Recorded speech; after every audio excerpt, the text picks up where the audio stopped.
नमस्कार नमस्कार, बहुत स्वागत है आपका उत्तराखंड के इस खास बुलेटिन में। आपके साथ में हूं दिव्या। रुक करते हैं खबरों की ओर। सीएम धामी के कार्यक्रम को लेकर कोटद्वार पेट्रोल पंप में डीजल भरवाने के लिए बीती देर शाम लोगों की भीड़ देखी गई, जिस पर प्रशासन की ओर से राजस्व उप निरीक्षक को तैनात किया गया और उन्हें पर्ची काटने की जिम्मेदारी दी गई। वहीं राजस्व उप निरीक्षक सत्येंद्र सिंह चौहान से मिली जानकारी के अनुसार एसडीएम सदर द्वारा उन्हें बड़ी गाड़ियों में डीजल भरवाने के लिए कोटद्वार रोड पर स्थित पेट्रोल पंप में पर्ची काटने का काम सौंपा गया, लेकिन उनके द्वारा इस दौरान गाड़ियों में डीजल भरवाने के प्रयोजन और कार्यक्रम को लेकर अभिज्ञता जताई गई।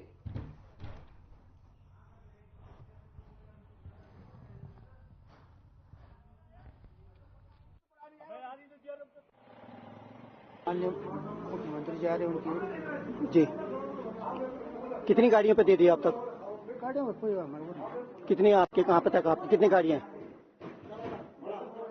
पास आ गई 30-35 बड़ी गाड़ियाँ। तो आपको किसने भेजा यहाँ पे कि भैया आप पर्चियाँ दीजिए?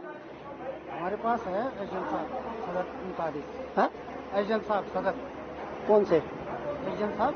मैडम है क्या क्या बोल बताया गया आपको? आपकी ड्यूटी लेगी आप? नहीं, क्या बताया गया बता दीजिए। तेल भराने में डाल। ये कहाँ के लिए जानी है गाड़ियों ने? हाँ जी, ये मुझे नहीं जानकारी, नहीं पता। तो आप किस चीज की पर्चियां काट रहे हो फिर? मैं ड्यूटी लगा रखी हूँ काम करने। आप क्या है यहाँ पे? मैं पटवारी हूँ। किस क्षेत्र के? वो क्या नाम आपका? सत्येंद्र सिंह चौहान।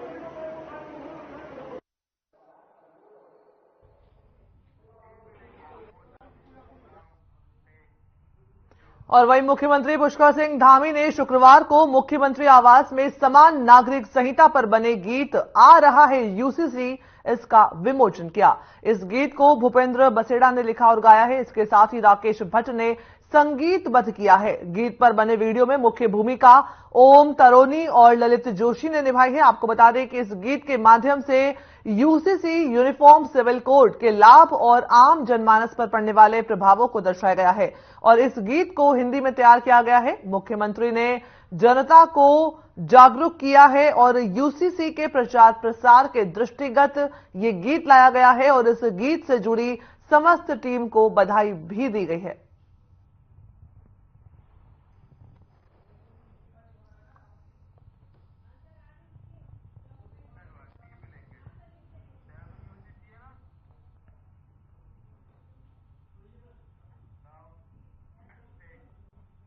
और वहीं राजधानी देहरादून के मुख्यमंत्री आवास में यूसीसी की ड्राफ्टिंग कमेटी ने यूसीसी यानी यूनिफॉर्म सिविल कोड के लिए बनाए गए ड्राफ्ट को अब मुख्यमंत्री पुष्कर सिंह धामी को सौंप दिया है। वहीं यूसीसी के धरातल पर उतारे जाने की तैयारी को देखते हुए मुस्लिम समुदाय भी समर्थन जताते हुए नजर आ रहा है। इस बात को लेकर के उत्तराखंड वक्फ बोर्ड के अध्यक्ष शादाब शम्स ने कहा कि अभी तक की बातों के अनुसार माना जा रहा है कि इस ड्राफ्ट में सभी धर्मों की प्रथाओं के साथ कोई छेड़छाड़ नहीं की गई है, लेकिन विवाह करने के बाद सभी को अपने विवाह का पंजीकरण कराना होगा और मुस्लिम समुदाय में भी कोई किसी को घर में तलाक नहीं दे सकेगा। उसके लिए बतौर कानूनी प्रक्रिया होगी, उसका निर्वहन करना जरूरी हो जाएगा।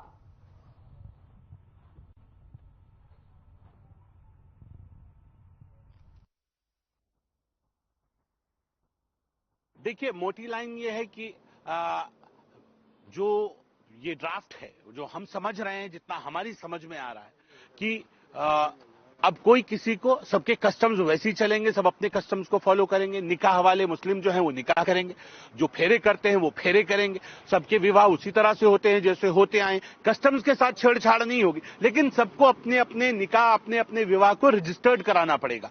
तलाक को भी कोई ऐसे घर में बैठ के तलाक नहीं दे पाएगा, अब घर में बैठ के निकाह नहीं कर पाएगा। अब उसे निकाह करने से पहले डॉक्यूमेंट्स के साथ उसे सबमिट करना पड़ेगा और तलाक के वक्त भी आपको पहले सूचना देनी पड़ेगी। अगर आप बिना सूचना के कुछ काम करते हैं तो फिर आपके खिलाफ कार्रवाई की लाइनें रहेंगी। तो इसलिए एक जैसा कानून सबके लिए आएगा। बहन बेटियों को अब और ज्यादा संरक्षण मिलेगा, तब बेटियों के हिस्से में और ज्यादा ताकत आई है। कि अब बेटियों को, मुझे लग रहा है कि जो हम इस ड्राफ्ट में महसूस कर रहे हैं कि ऐसा होगा, मुझे लग रहा है कि बेटियों को और ताकत मिलेगी। अब जो बहुविवाह प्रथा है, शायद मुझे लगता है कि उसके ऊपर रोक लगे कि देश के अंदर एक जैसा कानून होगा तो लोग ज्यादा शादियां नहीं कर पाएंगे और किसी का जीवन आप घर में बैठ के अलग से निर्णय ले लें, वो नहीं हो पाएगा। उसके लिए आपको अनुमति लेनी पड़ेगी। तो उसके एक बहुत अच्छा कॉम्बिनेशन मुझे लगता है जो विकसित भारत की तरफ होना चाहिए वो एक कॉम्बिनेशन होगा। मैं इसलिए युवा मुख्यमंत्री को पुनः बधाई देता हूं और उम्मीद करता हूं कि जल्द ये ड्राफ्ट कानून के रूप में प्रदेश के सामने आए, देश के सामने आए।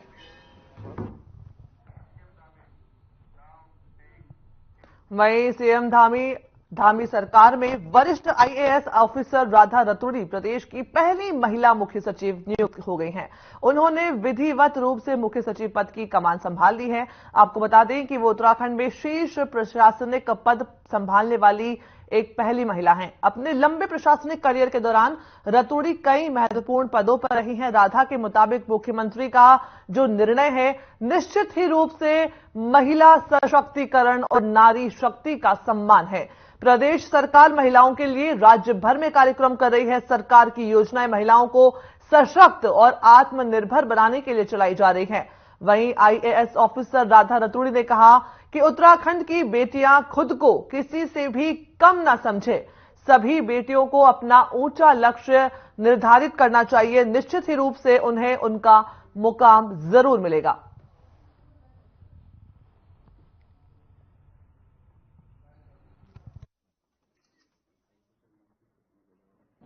सरकार के सामने सबसे बड़ी चुनौती अभी यूसीसी को पास कराने की है।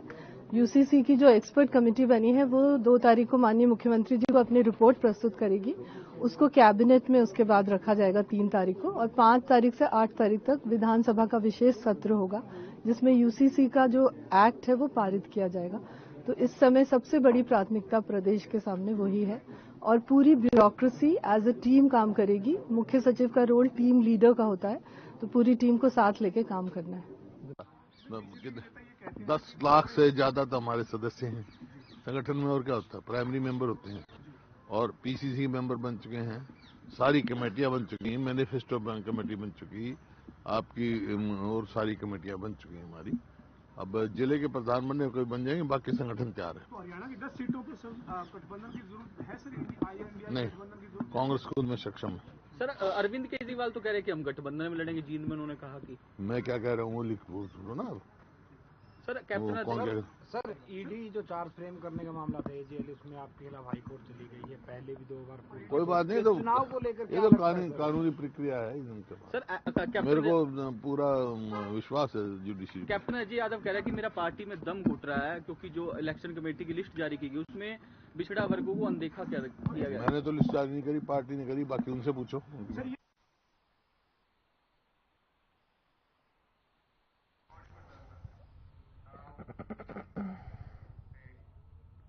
वहीं पौड़ी में सीएम के प्रस्तावित दौरे में जिलाधिकारी पर सरकारी मशीनरी का दुरुपयोग करने का आरोप लगा है।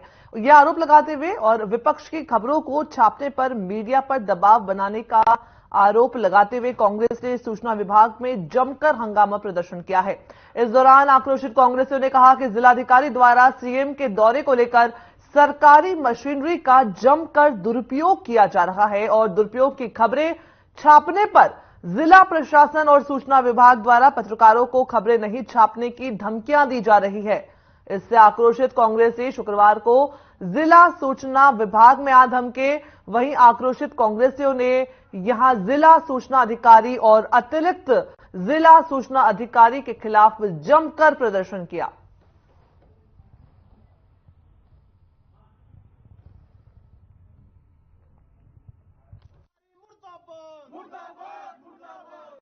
डरा हुआ है क्योंकि वो जो भाजपा के द्वारा बोला जा रहा है वो कर रहे हैं। अगर कोई उनकी नहीं मानेगा तो उसकी आवाज को दबाने का प्रयास किया जा रहा है। लेकिन हम पत्रकार बंधुओं के साथ पूर्ण रूप से सटीकता से खड़े हुए हैं और उनके साथ अगर कुछ भी गलत होगा तो हम उनकी लड़ाई लड़ने के लिए भी तैयार हैं।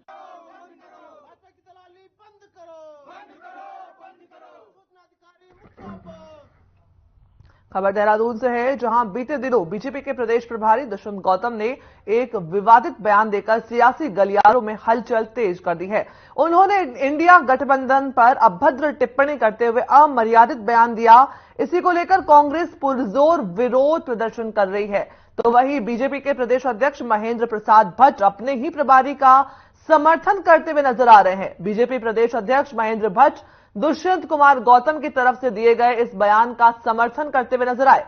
उन्होंने कहा कि जो बयान था वो उदाहरण के रूप में था।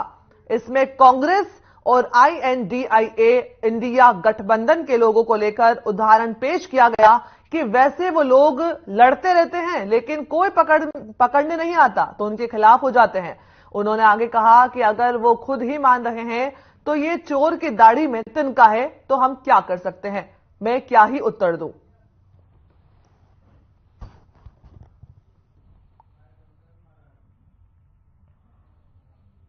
देखिए, पूरी बीजेपी इस समय अहंकार और दम में है। ऐसा लगता है कि हिटलर का रक्त बीज पूरे भारत में फैल गया है। इनके अध्यक्ष बयान देते हैं भू कानून और मूल निवास वालों के साथ ये माओवादी हैं। गौतम साहब कहते हैं कि इंडिया गठबंधन के साथी कुत्ते हैं, क्योंकि कुत्ता वफादार होता है। इसलिए बीजेपी वाले, RSS वाले कुत्ते को समझ भी नहीं पाएंगे कुत्ता है क्या, क्योंकि भारत माता के संग इन्होंने गद्दारी की। भारत माता के सपूत जो स्वतंत्रता संग्राम सेनानी थे उनको इनके लोगों की गवाही में जेलें हुई। अगर आप चाहेंगे तो मैं उनका नाम भी ले सकता हूं जिनकी गवाही पे जेलें हुई। नाथूराम गौडसे जिसने महात्मा गांधी की हत्या की, उसकी जिंदाबाद कहने वाले लोगों से और उम्मीद भी किया जा सकती है। वैसे बीजेपी वफादारी और कुत्ते को नहीं समझ पाएंगे क्योंकि खुद गद्दार है।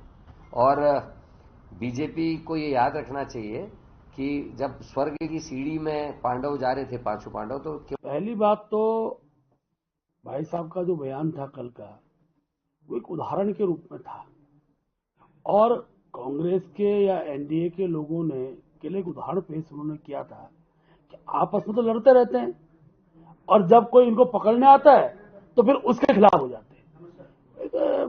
पक्ष था जिस पक्ष को दूसरे रूप में लेने की आवश्यकता नहीं, बस चोर की दाढ़ी में तिनका। वो कहते हुए हम ऐसा नहीं करते हैं, ना हम आपस में लड़ते हैं, सीधी बात बोलनी चाहिए। हम उस श्रेणी के लोग ने जिसका चर्चा दुष्यंत जी ने की है, आप खुद ही मान रहे हैं तो मैं उसमें क्या उत्तर दूं।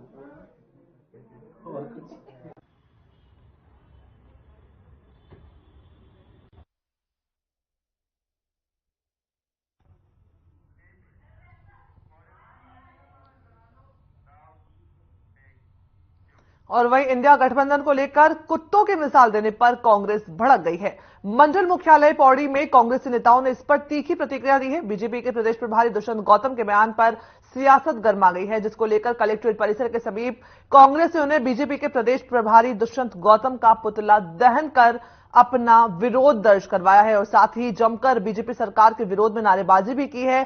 इस मौके पर कांग्रेस के जिलाध्यक्ष विनोद नेगी ने कहा कि भारतीय जनता पार्टी के नेता इंडिया गठबंधन को लेकर के अनर्गल बयानबाजी कर रहे हैं। उन्होंने कहा कि जनता सब जान गई है।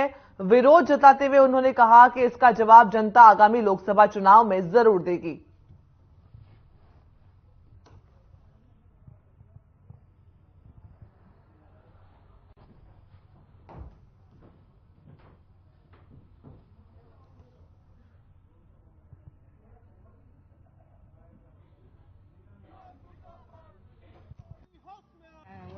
यहाँ पर उनका हमने पुतला दहन किया है। जिस तरीके से आप देख रहे होंगे कि यहाँ पर सभी जितने भी हमारे सरकारी संस्थान हैं, सभी के कर्मचारियों को 100% उपस्थिति वहाँ देने के लिए बोला गया है कि सभी के 100% उपस्थिति वहाँ होनी चाहिए। अब जब सारे डिपार्टमेंट वहाँ चले जाएंगे तो ये बताइए ना, आम जनता को तो बहुत परेशानी होनी है। अब आम जनता को अगर कल कोई काम होता है तो वो किस तरीके से अपना काम करेगा। तो सारे ही डिपार्टमेंट हमारे प्रधानमंत्री जी के कार्यक्रम को, मुख्यमंत्री जी के कार्यक्रम को हिट करने के लिए जुटे हुए हैं। जितने भी स्कूली संस्थान जितने हैं उन सबकी छुट्टी करवा दी गई है, आज की भी और कल की भी। आप देख रहे होंगे ना, आज कोई मौसम ऐसा अलर्ट है ना कुछ है, फिर भी आज की और कल की 2 दिन की छुट्टी स्कूलों की करा दी गई है। और स्कूलों में प्रिंसिपल द्वारा ये अनाउंसमेंट कराया गया है कि सभी बच्चे विदाउट। मैं चाहता हूँ कि दुष्यंत गौतम जो यहाँ उत्तराखंड के प्रभारी हैं और राष्ट्रीय महामंत्री भी इनको कहा जाता है, तो मुझे समझ में ये नहीं आता कि भाजपा इस तरह के लोगों को इतने बड़े पदों पर कैसे बैठाती है। इन लोगों ने जो है, जिस आदमी को अपनी जुबान पे लगाम नहीं है, पहले भी हम लोगों ने इनका पुतला फूंका था, आपको ध्यान होगा, और आज फिर इनका अभद्र भाषा का इन्होंने प्रयोग किया है। और वो भी हमारे आदर्श नेता राहुल गांधी जी की भारत न्याय यात्रा, जो कि आज देश में पूरा जन सैलाब आदरणीय राहुल गांधी जी के साथ है, वो उनके साथ युवा, नौजवान, बुजुर्ग को लोग और जितने भी लोग उनके साथ सड़कों पर हैं, मैं ये कहना चाहता हूँ कि जनता उनके साथ इसलिए थोड़ा है कि राहुल गांधी जी आ रहे हैं, तो जनता जानना चाहती है उनके साथ उन सवाल जवाबों को जिनको हम लोग लगभग 10 सालों से खो गए हैं। 10 साल से विकास रुक गया है देश का, तो हर नौजवान जानना चाहता है कि रोज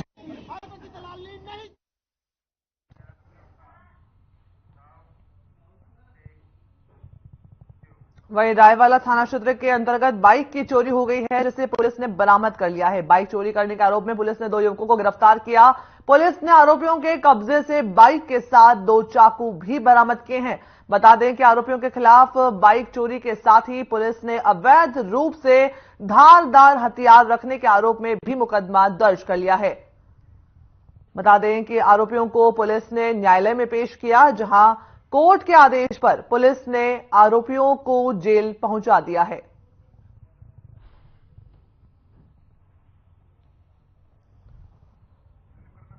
रायवाला से खबर, जहां पर बदमाशों के हौसले लगातार बुलंद होते हुए नजर आ रहे थे, जिसको लेकर के पुलिस ने ताबड़तोड़ एक्शन लिया है। 2 युवकों को गिरफ्तार किया है। पुलिस ने चोरों के कब्जे से चाकू भी बरामद किए हैं। बता दें कि पूरी वारदात बाइक चोरी से जुड़ी हुई है। चोरों ने पहले बाइक चोरी की थी। पुलिस ने एक्शन में आकर के ताबड़तोड़ कार्रवाई की। उस दौरान पुलिस ने बाइक भी चोरी की जो है वो बरामद की है और साथ ही 2 चोरों को पुलिस ने गिरफ्तार किया है। टीवी स्क्रीन पर आप देख सकते हैं तस्वीरें सीधे आपको दिखा रहे हैं रायवाला से, जहां पर पुलिस ने 2 चोरों को गिरफ्तार किया है। मौके से पुलिस ने बाइक चोरी की बाइक भी पुलिस ने बरामद की है। बदमाशों के हौसले लगातार बुलंद होते हुए नजर आ रहे थे, जिसको लेकर के पुलिस एक्शन में दिखी। वहीं पुलिस ने ताबड़तोड़ कार्रवाई की है।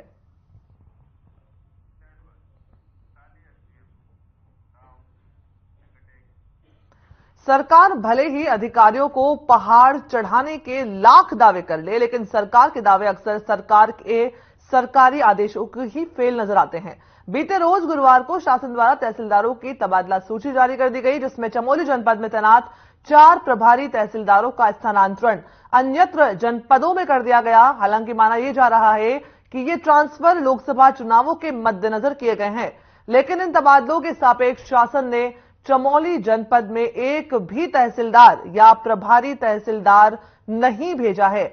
ऐसे में सीमांत जनपद चमोली की उपेक्षा का भी आरोप जो है वो सरकार पर लग रहा है।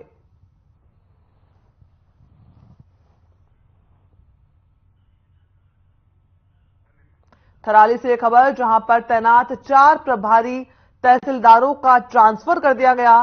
सरकार के सरकारी आदेश जो हैं वो फेल नजर आ रहे हैं और साथ ही सरकार पर आरोप भी लग रहे हैं।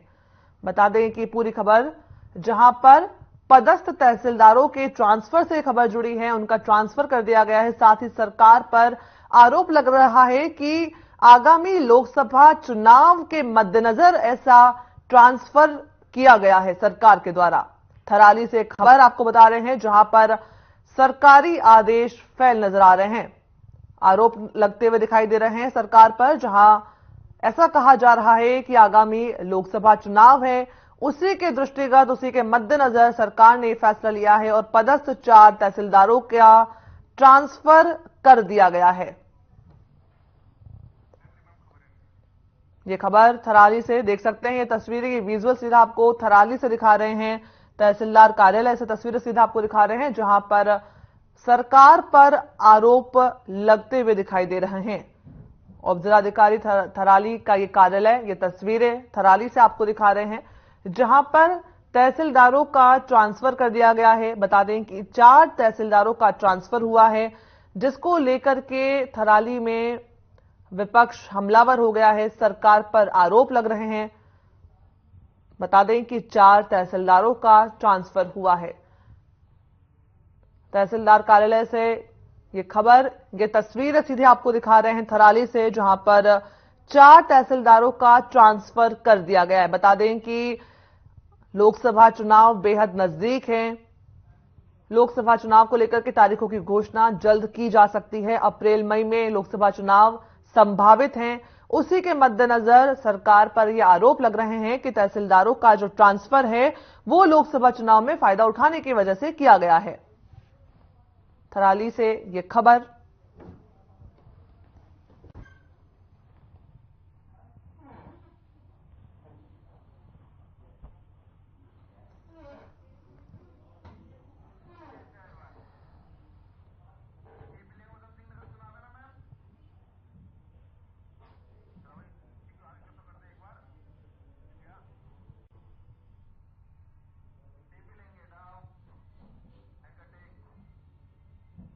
वहीं आगामी 2024 लोकसभा चुनाव का बिगुल पूरे प्रदेश भर में बज चुका है। सभी राजनीतिक दल लोकसभा चुनाव की तैयारियों में जुट गई है। लेकिन दूसरी तरफ देखा जाए तो अभी निकाय चुनाव का समय भी तय नहीं हुआ है। लेकिन उसके बावजूद भी निकाय चुनाव के दावेदारों ने अपनी दावेदारी शुरू कर दी है। जनपद उधम सिंह नगर के जसपुर में पूरे नगर को नगर निकाय चुनाव के प्रत्याशियों द्वारा पोस्टरों से पाट दिया गया है। नगर में जगह जगह प्रत्याशियों के पोस्टर चिपकाए हुए हैं। नगर निकाय चुनाव को लेकर के एक होड़ प्रत्याशियों के बीच में शुरू हो गई है।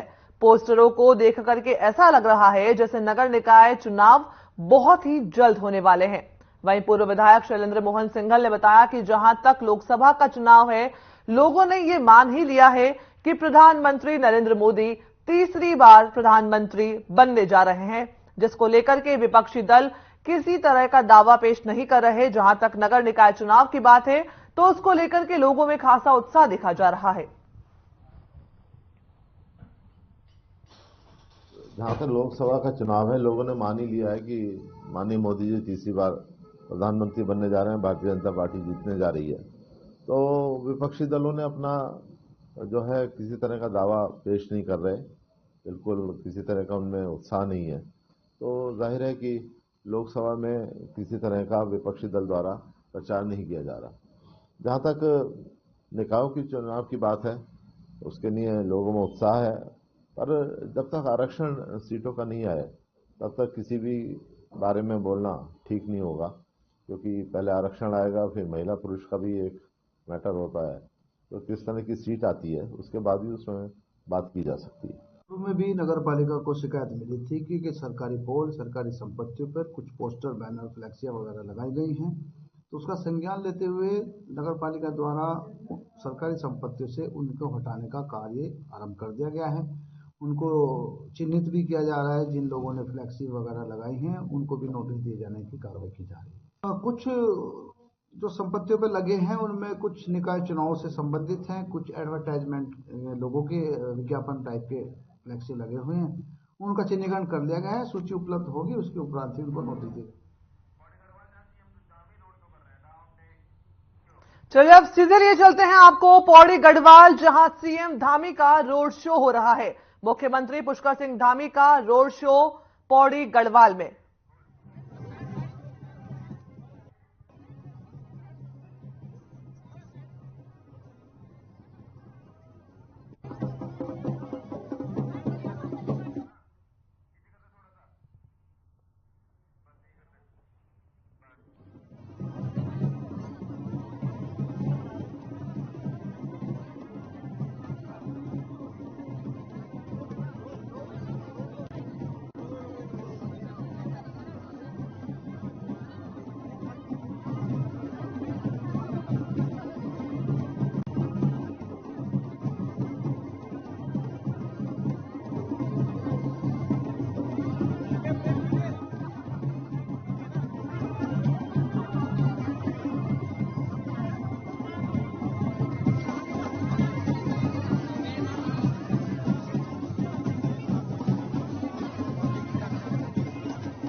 पौड़ी गढ़वाल से आपको ये सीधे तस्वीरें दिखा रहे हैं, जहां पर मुख्यमंत्री पुष्कर सिंह धामी का ये भव्य रोड शो का आयोजन किया जा रहा है।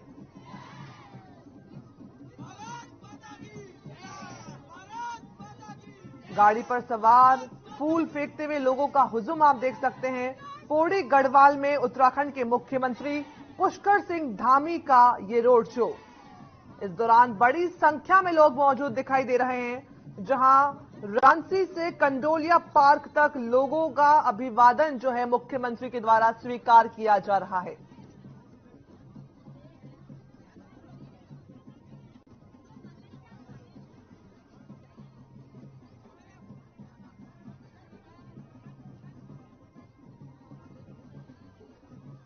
सीएम धामी का ये काफिला जहां पर रोड शो का आयोजन किया जा रहा है, देख सकते हैं गाड़ी से सीएम धामी जो हैं वो जनता के ऊपर फूल फेंक रहे हैं, लोगों का अभिवादन, उनका अभिनंदन स्वीकार कर रहे हैं।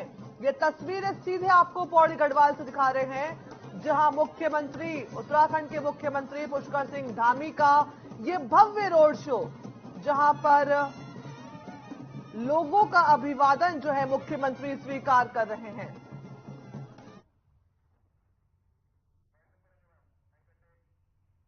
उत्तराखंड बुलेटिन देख रहे थे आप। इस बुलेटिन में फिलहाल इतना ही। मुझे दीजिए इजाजत। नमस्कार।